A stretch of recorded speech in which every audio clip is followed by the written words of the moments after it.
ইনাদের কাছে শুনলে তো পাওয়া যায় একটু। হ্যাঁ বলুন। ইছামতি নদীর সম্বন্ধে একটু বিবরণ দাও।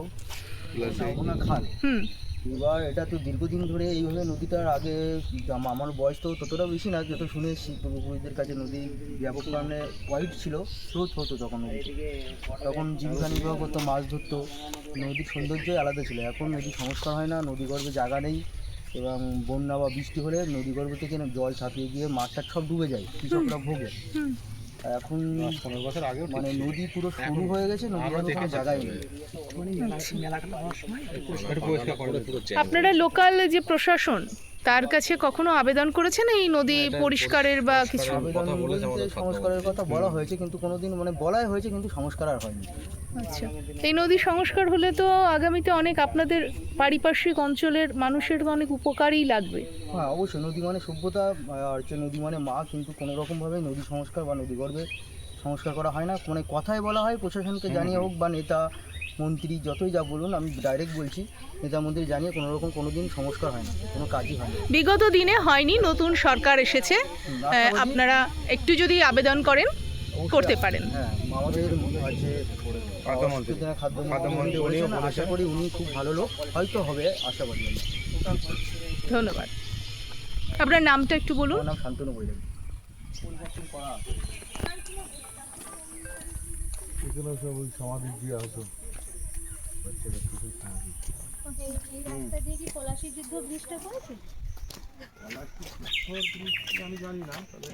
এটা একটি ঐতিহাসিক ব্রিজ, এটি ব্রিটিশ আমলে তৈরি হয়েছিল, পরবর্তীতে এটা ভেঙে আবার নতুন করে গড়া হয়েছে, তখন হয়তো কাঠের ছিল, এখন এটা লোহার। এটা দিয়ে বাংলাদেশে যাওয়া হয়, শুধুমাত্র এই ব্রিজটার মাধ্যম দিয়েই বাংলাদেশে যাওয়া আসা হয়। উপরে রেল লাইন আছে, চলুন দেখাই।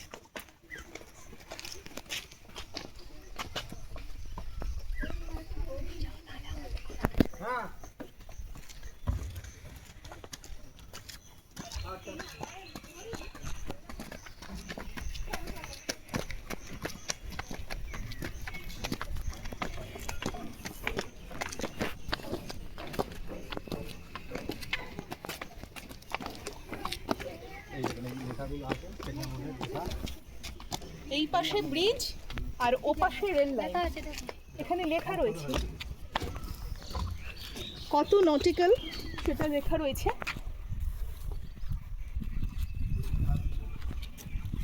এইদিকে ইন্ডিয়া, ভারত এদিকটা, ঠিক উল্টো দিকে হচ্ছে বাংলাদেশ।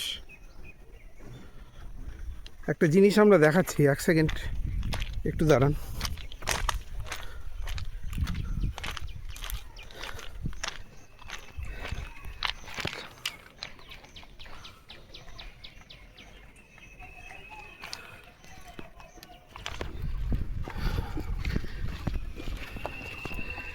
দেখুন, এই রেলপথটি যেটা আছে শুধু বাংলাদেশে যাওয়ার এবং মালপত্র ভারত থেকে বাংলাদেশে যাওয়ার জন্যই এই রেলপথকে ইউজ করা হয়। ইছামতি নদীর ওপর, ইছামতি নদীটা বুঝতে পারছেন কত দূর বিস্তৃত? ইছামতি নদীর শাখা নদী, এটি বাংলাদেশ পর্যন্ত বিস্তৃত। কিন্তু আজ কি অবস্থা দেখুন, সংস্কারের কারণে এই অবস্থা হয়ে রয়েছে।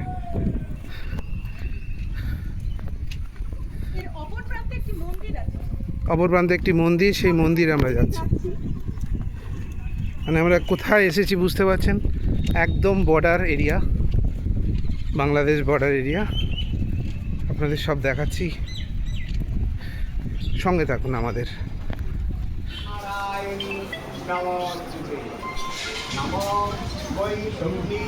মহামায়ে চামুণ্ডে বন্ধুমালিনী আয়ু আর একটা বিজয়ান্তে।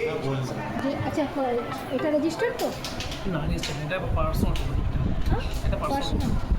লেখো যদি প্রাইভেট আছে, এটাও ঠাকুরমশাই। আচ্ছা, কাদের আন্ডারে আছে কমিটি? এটা আছে চক্রবর্তী গ্রুপের।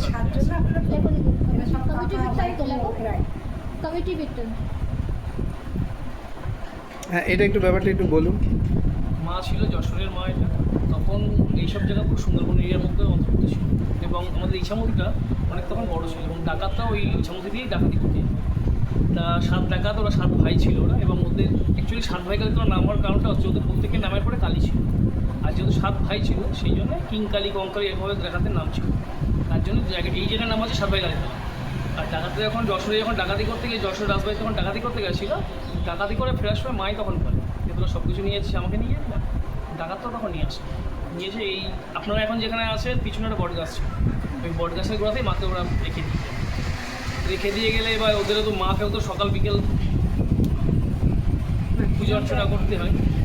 তখন ডাকাতরা খোঁজ করে যে কে আছে, মানে এই এলাকাতে ব্রাহ্মণ কে আছে, মানে এইসব জায়গায় সব জনবসতি শূন্য ছিল। তখন ওপাড়াতে আমাদের আদিবাড়ি ছিল, ওপাড়াতে আমার দাদু মানে পূর্বপুরুষ যে ছিলেন চন্দ্রকান্ত চক্রবর্তী, তার কাছে গেলে তখন ওনাকে নিয়ে এসে মাকে দিয়ে ওরা চলে যায়।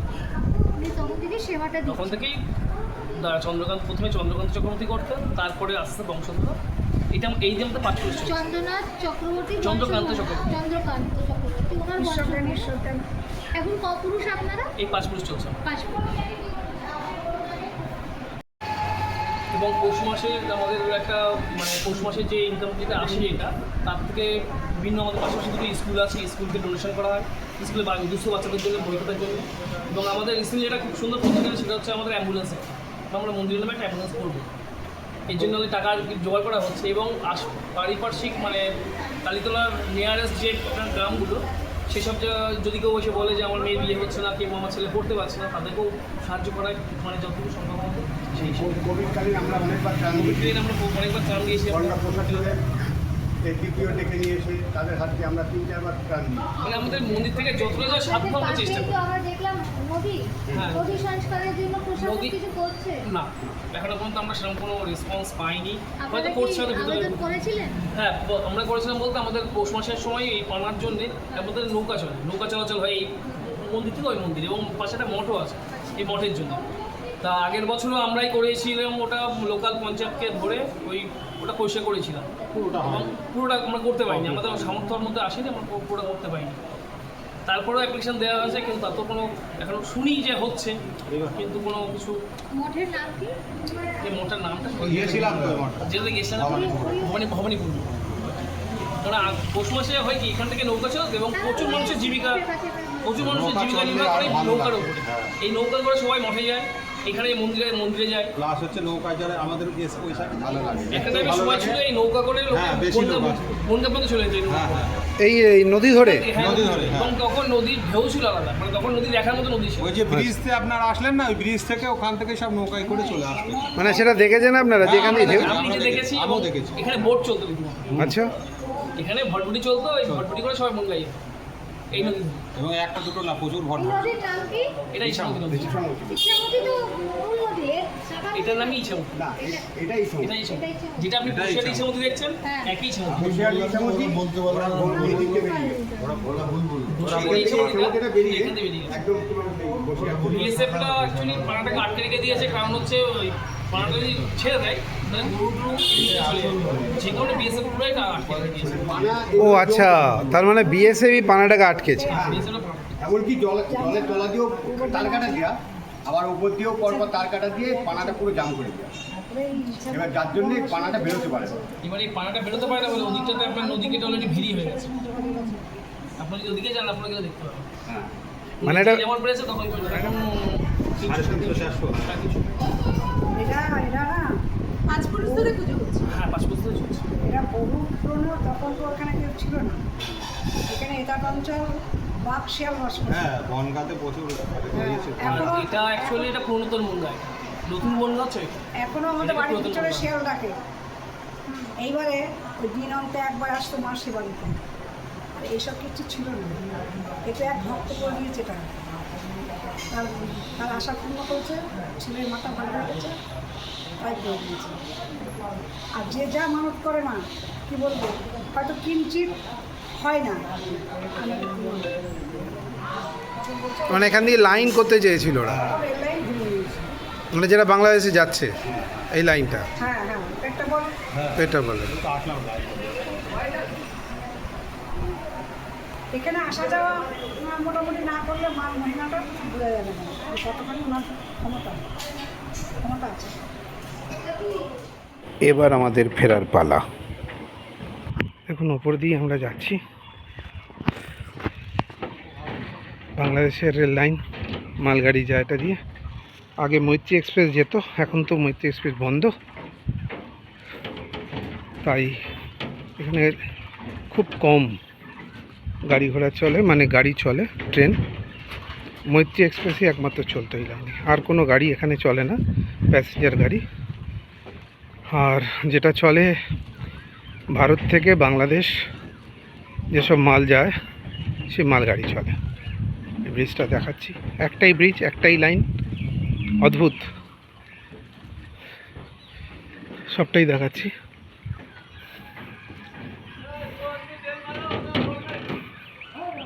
দেখুন লাল একটা কাপড় দেওয়া আছে, লাল কাপড়টা দেখতে পাচ্ছেন নিশ্চয়ই। লাল কাপড়টার উপরেই, ওর পরেই বাংলাদেশের অংশ পড়ছে সম্ভবত। ওখান পর্যন্ত যাওয়া যায়, এরপর আর যাওয়া যায় না।